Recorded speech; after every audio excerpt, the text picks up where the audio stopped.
Peru and Bolivia, 2005, Part 16. Puno, Titicaca, Uros floating islands, and Taquile. After the fantastic touring of Bolivia, I went back to Peru. I did this on a coach from La Paz to the town of Puno on the Peruvian shores of Lake Titicaca. It was by far the most comfortable coach until then, even semi-empty, so I could really enjoy the extra space.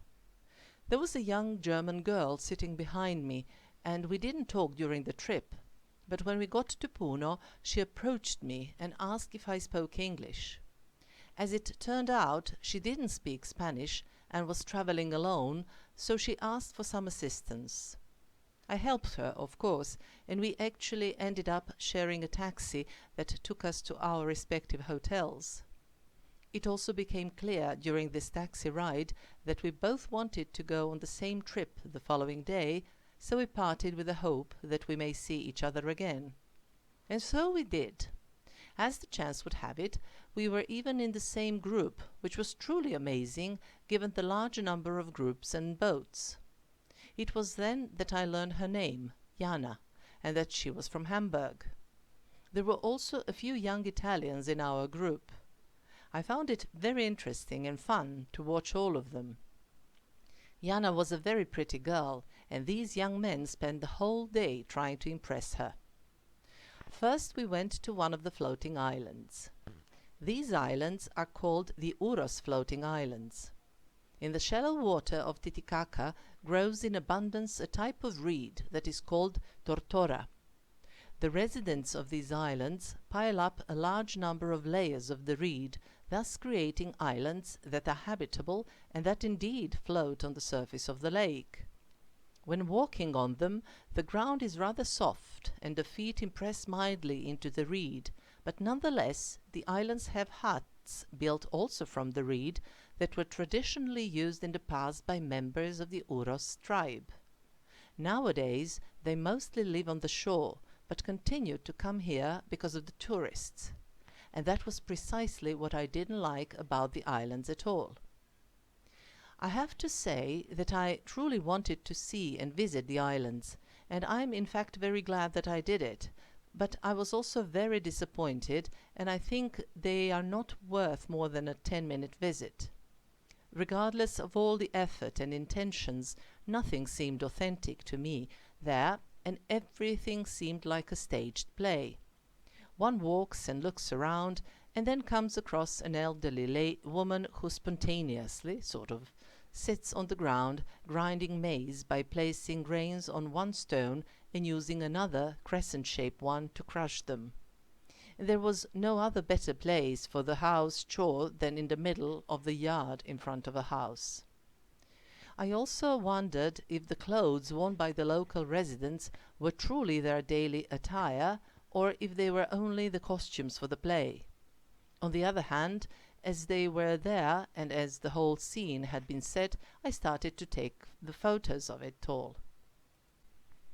Since one cannot live from posing for photos alone, the main activity is still sale of souvenirs and handicrafts. And these are the same souvenirs and the same handicrafts that can be found throughout the Andes. On the other hand, I am probably far too harsh and cynical, because tourists who come to Titicaca visit these places almost obligatorily, so it is all quite normal. But I still didn't like it. It also needs to be said that the tortora reed is broadly useful. When tied well together, it does not allow for water to pass through, and thus it is used in the making of boats. After the visit to the floating islands and a couple of hours of sailing, our big metal boat took us to one of the proper islands that are located on the Peruvian side. This island's name is Taquile. When we got to the island and disembarked, first there was a significant going up an elevation and walking, which I actually liked as a fine physical exercise on a lovely sunny day. The goal of this walking was to get to a square that was on the top of the hill with numerous tables placed around the square. The plan was to have a meal there and then to go down to the port from the other side. In addition to the tourists, there was a lot of the local population in the square. Some offered to be taken photos of in exchange for money, while others simply directly begged. This was mostly done by children who asked for food and money or anything else that could be given to them. I did have a bag of candies bought for the occasion, and I gave it to the kids, but there was nothing about it that made me like the experience. And it was not only children who were involved in the tourist offer. The elderly also gave their active contribution. For instance, when I started to descend towards the boat, the path led between low houses. There I came across a granny who walked apparently unsuspectingly and span wool as she walked. Her technique was very specific, and she pulled the spindle across the ground beside her almost like a spinning top on a leash. I must admit it was very original in comparison to the traditional technique in my country, which requires sitting, but it was evident that this was another setup, with no spontaneity whatsoever, the goal of which was to attract passing tourists into taking photos and paying. I actually don't think she was spinning wool at all, but rather they were all just props for her role and the ethnomotive for foreign tourists. The guide had told us that the residents of the island, some 2,000 of them, lived so traditionally that almost nobody had turned professional in terms of completing any serious education. This may probably be a question of the lack of motivation too. With the regular arrivals of foreign tourists who like picturesque costumes, photos with local population, and the experience of generosity for little money, where is the motive to learn all day long without any secure prospect for a regular and well-paid job? In other words, the Taquile island also didn't make a very good impression on me. After going down to the lake using a rather steep path, we all gathered on the boat again and headed back to Puno. And then I finally spotted something interesting. The tourists on the boat were joined by a man who apparently lived on Taquile and who took advantage of our boat in order to get to the shore. As we were sailing, he was knitting something colorful, and he was doing it incredibly skillfully. I know how to knit and was truly amazed by the skillfulness of this man.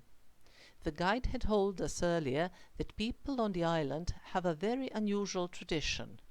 Women make clothing for their husbands, and men do the same for their wives. I don't know what this person was knitting exactly, but I was sure it would fit his spouse to perfection. After some 3 hours of sailing across the lake, we arrived in Puno, and there we all agreed when and where to meet later.